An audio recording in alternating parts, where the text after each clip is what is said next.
Oo, kita nyo naman yung tama, oh. Baon naman talaga sa lata.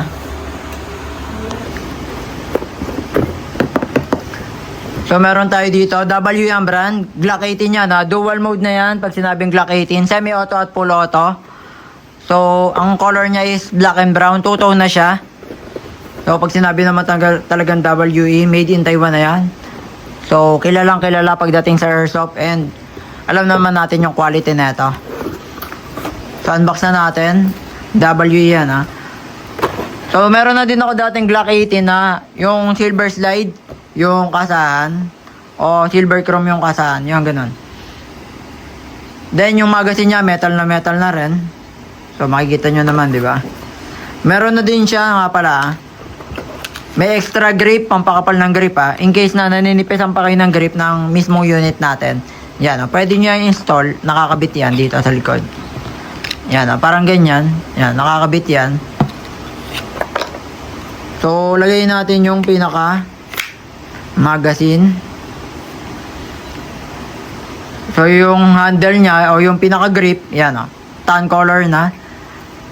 Two-tone niya black and brown. Then yung slide niya o yung kasahan, color black na.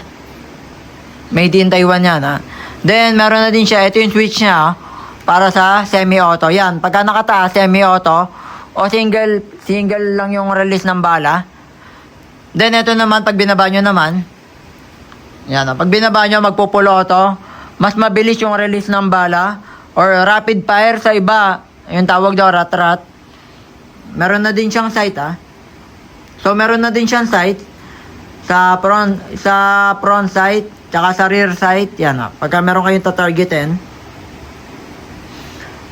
Then yung meron na din siyang railings in case na gusto nyo maglagay ng attachment like laser or flashlight. Yan dito sa ilalim.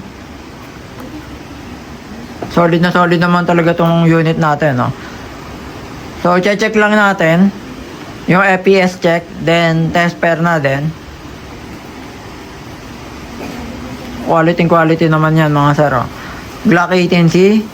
Yung barrel niya open na rin, kita na rin yung barrel. Yan sa taas. So check natin yung magazine. So eto nga pala, paano nga ba malalaman kung meron pang laman na gas o wala na? Yan, mapapansin nyo yung bulb sa likod. Yan medyo malambot. Yan ano nyo yan, mapepress nyo, lumulubog, di ba?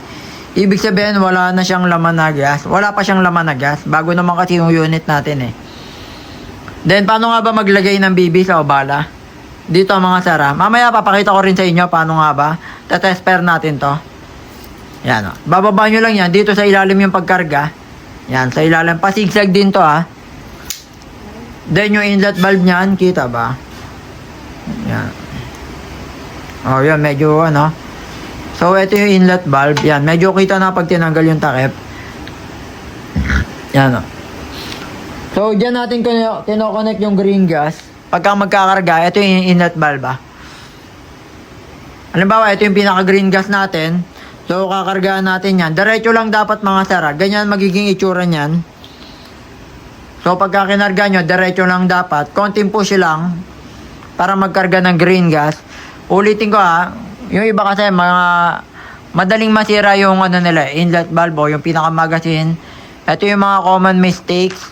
Yan, halimbawa, patagilid magkarga, paganyan, or paganyan. Yan, possible talaga yon. And, syempre, hanggat maaari, iingatan nyo to, yung magazine. Wag nyo babagsak. Syempre, sensitive naman talaga yan. Kahit ano namang bagay o object. Na, yun, kahit nga cellphone o kahit anong laruan din. Pagka nabagsak, possible naman talaga masira. Lalo na to, medyo may kabigatan. Pagka nasira to, yan, pwedeng mauna yung maglip, masira yan. Yan pinapalitan niya mga sara, binibili rin yan maglip. Mas malang, alam ko mas malang maglip ng WE compare sa ibang brand. Yan. So yun, ingatan lang natin yung pinaka-magazine natin. Syempre, kahit yung airsoft natin, yung pinaka-unit natin, ingatan natin yan. Halimbawa, kung mag-a-avail man kayo sa mga interested yon or sa mga newbie pa lang, yan, ingatan natin yung mga airsoft natin. Pakita ko lang din paano magkarga mga sir. So, kargaan lang natin to. ng green gas. So, ito yung pinaka-green gas natin, oh. Yan, diretso lang dapat yung paggarga mga sara. Dito, yan, oh. Yan yung pin or yung pinaka-inlet valve, yan, yung parang pito. So, ito naman yung so, count lang kayo, 5 to 8 seconds.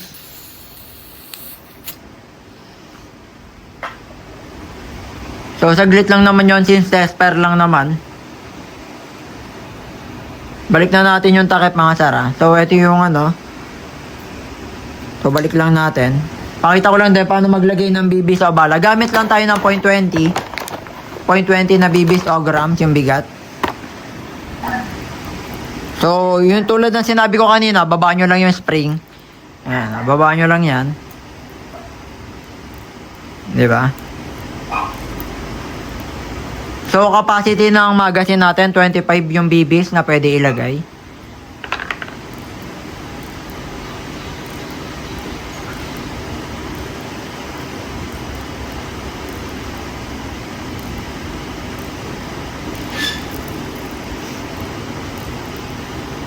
So, yun. Kita nyo naman, di ba? Pasigsag dapat. Ganyan naman talaga dapat yung paglagay ng BB sa obala.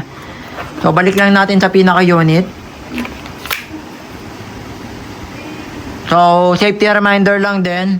Agad maaari, finger out. Huwag natin ilalagay dito sa trigger pin. Yan, o. Siyempre, safety lang yon. So, test pair tayo. FPS check lang. So, gamit lang tayo ng chronograph. Yan, o. So, balik lang natin. Semi-auto muna. Test pair lang tayo. So, test pair. 357, oh. Kita nyo ba? Solid naman talaga yun, oh. So, 354. So, taas ng FPS na ito, ha. Ano, unit natin, yung Glock 80 na tutong. So, isa pa. So, 353. Yan, oh. 353, oh. Taas ng FPS na ito. Unit natin. Kita ba? Yan, o. Glock 18. Natutuon yan, na black and brown. So, test pair lang tayo. Try natin sa lata.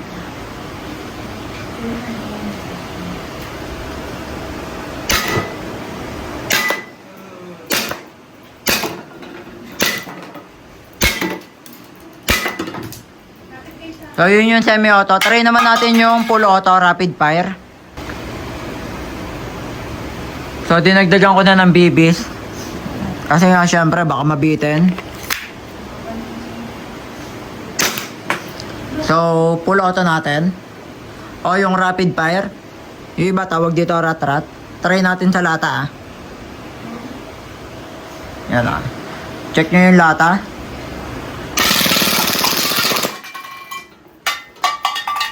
So, kita naman, di ba? Solid talaga tong Glock 80 natin na WE. So, yun, no? So, check natin yung magazine. So, wala nang laman yung magazine, ha? So, pagka wala nang laman, syempre, mag-automatic na siya. Parang totoo na rin. So, para bumalik sa dati, press nyo lang yan. Nag-open chamber siya.